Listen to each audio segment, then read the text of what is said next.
In 1542, a Spanish priest sailed down a river no European had ever navigated. From his boat, he watched the river banks for months. And what he described was not wilderness. For stretches of 50 miles at a time, his expedition never lost sight of houses. Dense settlements ran in unbroken lines along the water, with roads cutting inland, public squares, fortified residences, and populations he compared to the great cities of Europe. The priest wrote it all down. He described organized rows of houses with streets between them. He described chiefs' residences surrounded by log palisades. He described communities so large and so continuous that his expedition was under near constant attack for weeks because there was simply nowhere along the river that was not inhabited. His name was Gaspar de Carvajal. His account was dismissed as fantasy for nearly 500 years. Historians called him a liar. Academics used his exaggeration as proof that the Amazon had always been empty wilderness, incapable of supporting anything more than scattered bands of hunter-gatherers. That view became the foundation of everything the modern world believed about the Amazon. Then, in the 21st century, scientists fired lasers through the jungle canopy. What they found proved Carvajal was telling the truth the entire time. And the people who had always known this, the indigenous communities whose ancestors built those cities, had never stopped saying so. If this is your first time on Discovery Untold, subscribe now. Because this story is one of the greatest corrections in the history of science. To understand why Carvajal's account was buried, you have to understand what happened after he wrote it. In 1541, the Spanish conquistador Francisco de Orellana set out from Quito, Ecuador, on an expedition searching for the legendary land of cinnamon. The mission fell apart almost immediately. The expedition ran low on food, and Orellana took a small party downstream to find supplies. They could not fight the current to return. So Orellana and 50 men, including Carvajal, kept going east. They became the first Europeans to navigate the entire length of the Amazon River, arriving at the Atlantic Ocean in August 1542, after traveling over 4,000 miles. Carvajal documented everything. He described passing through territories controlled by powerful chiefdoms. He wrote of villages so large they stretched for miles without interruption.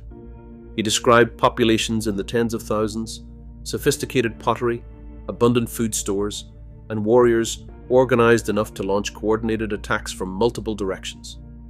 At one point, the expedition fought a force that included women warriors, which Carvajal compared to the Amazons of Greek mythology. That comparison is why the river bears the name it does today.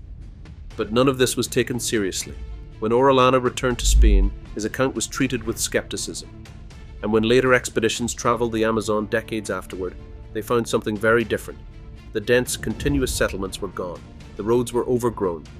The cities had vanished. All that remained were scattered villages, abandoned clearings being swallowed by jungle, and earthworks that indigenous guides pointed to as places where their ancestors had once lived in great numbers. What the later explorers did not understand, and what took science nearly 5 centuries to work out, was what had happened in between. Orellana's expedition did not just observe the Amazon, it infected it. Old world pathogens, especially smallpox, traveled ahead of the Spanish faster than any army. Populations with no immunity collapsed within decades. An estimated 5 million people may have lived in the Amazon region around the year 1500. By the time the next Europeans arrived, most of them were dead. The cities emptied, the jungle reclaimed them, and the narrative that the Amazon had always been pristine, uninhabited wilderness became the story the Western world told itself for the next 400 years. Carvajal's manuscript was not even published until 1895, more than 3 centuries after he wrote it.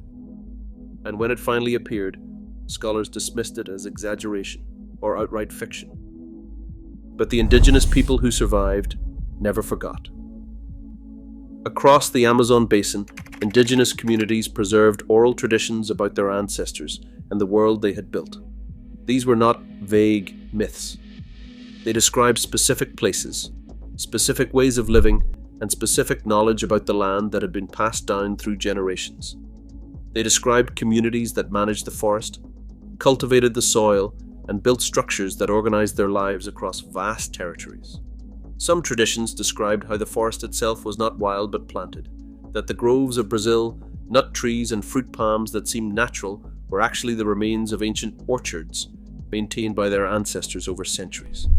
Others described roads through the jungle that connected communities, and gathering places where thousands would come together for ceremonies and trade.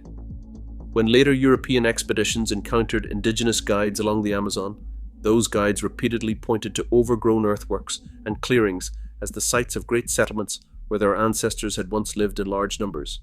The guides were telling the truth. The Europeans recorded these statements, filed them away, and continued believing the forest was empty. When anthropologists encountered these traditions in the 19th and 20th centuries, most treated them as interesting folklore. Not evidence, not history, just stories. That assumption would turn out to be one of the most consequential errors in the history of archaeology. Now, do me a favor and hit that like button. And tell us in the comments, were you ever taught that the Amazon was always empty wilderness? The first serious cracks in the empty Amazon theory appeared not from above, but from below, in the soil. Across enormous stretches of the Amazon basin, researchers kept finding patches of unusually dark, fertile earth. The locals called it terra preta, Portuguese for black earth. It stood out dramatically against the surrounding soil, which in the Amazon is typically thin, acidic, and nutrient poor. Terra preta was the opposite. Rich, deep, and loaded with organic material, charcoal fragments, pottery shards, and the chemical signatures of human activity sustained over centuries. Scientists eventually determined that terra preta was not natural. It was engineered. Ancient Amazonian communities had created it deliberately by composting food scraps, burning organic waste at low temperatures, and mixing the resulting charcoal back into the soil over many generations. This process, now recognized as an early form of what modern agriculture calls biochar, transformed useless jungle floor into some of the most productive farmland on Earth. The total area covered by terra preta in the Amazon has been estimated at 154,000 square kilometers. That is an area nearly twice the size of Ireland. An area that large does not get transformed by accident. It requires millions of people working the land for centuries. But the real revolution came from the sky. In 2015, Ecuador's National Institute for Cultural Heritage funded a LiDAR survey of the Upano Valley in the eastern foothills of the Andes. LiDAR, which stands for Light Detection and Ranging, works by firing millions of laser pulses from aircraft toward the ground. The pulses pass through gaps in the forest canopy, bounce off the Earth's surface, and return with precise distance measurements. Software then strips away the vegetation digitally, revealing the bare ground beneath, as if the forest had been removed entirely. The results were staggering. Archaeologist Stephen Rothstein had been excavating in the Upano Valley for 25 years. He knew there were earthen mounds in the area. What he did not know, what nobody knew until LiDAR revealed it, was the scale.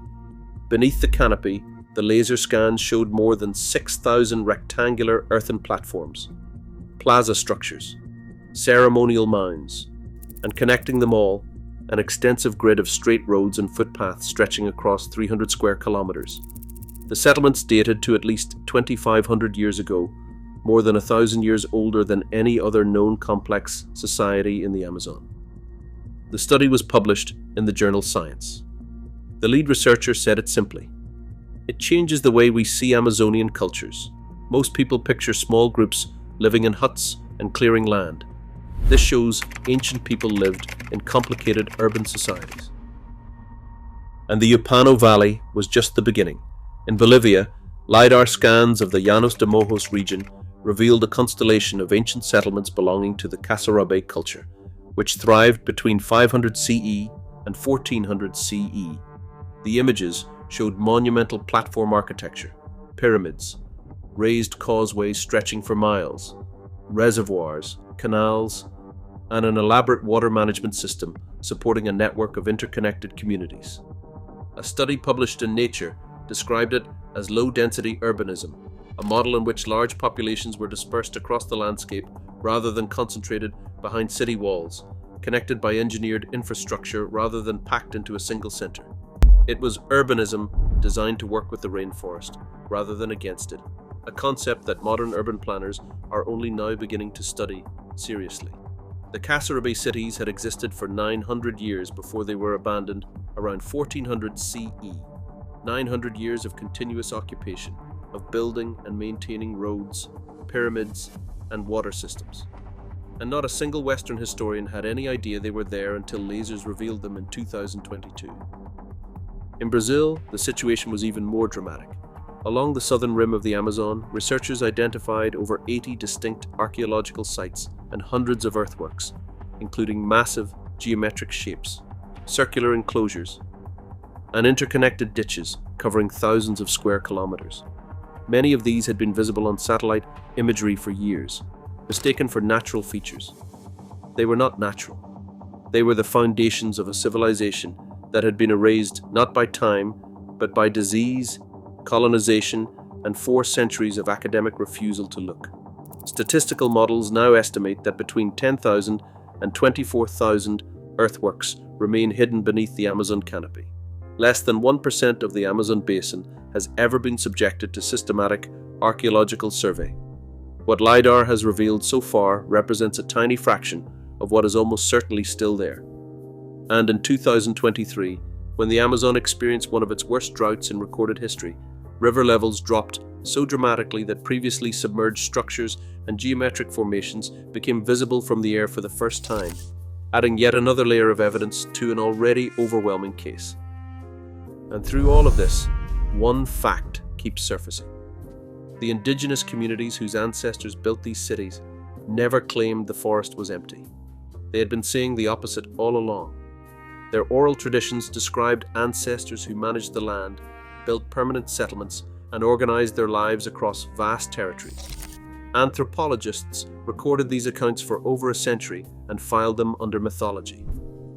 The science has now caught up with what the people always knew. There is a particular cruelty in how the story unfolded. The myth of the empty. Amazon was not just an academic error, it had consequences.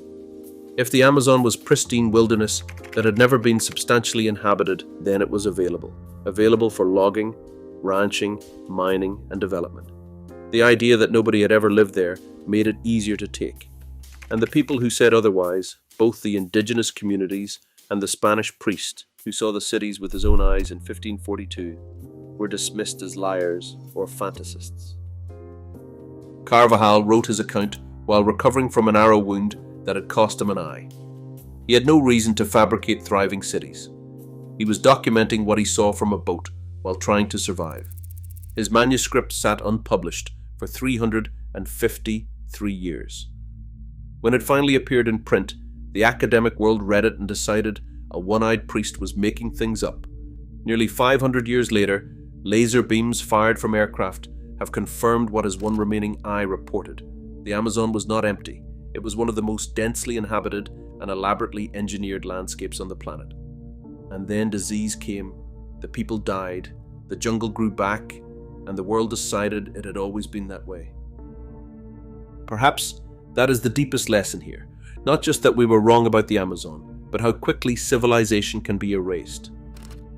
Within a single century of European contact, cities that had stood for thousands of years disappeared so completely that the next visitors could not believe they had ever existed. The forest grew back, the roads vanished, the buildings dissolved into the soil, and humanity did what it always does when something inconvenient disappears. It pretended the thing was never there in the first place. But the soil remembers, the earthworks remain, the oral traditions survived, and now, finally, the lasers have confirmed what was always true. There is one more uncomfortable truth. The Amazon is being deforested at an accelerating rate. Every year, thousands of square kilometers are cleared for ranching, farming, and mining. Archaeologists estimate that undiscovered ancient sites are being destroyed faster than they can be found. The cities that survived 500 years of jungle regrowth may not survive 50 years of chainsaws. We are running out of time to discover what was lost, and running out of forest to look under. Thank you for watching. If this changed what you thought about the Amazon, subscribe to Discovery Untold and hit the bell. Share this with anyone who was taught the Amazon was always empty. It was not. It was home. We will see you in the next one.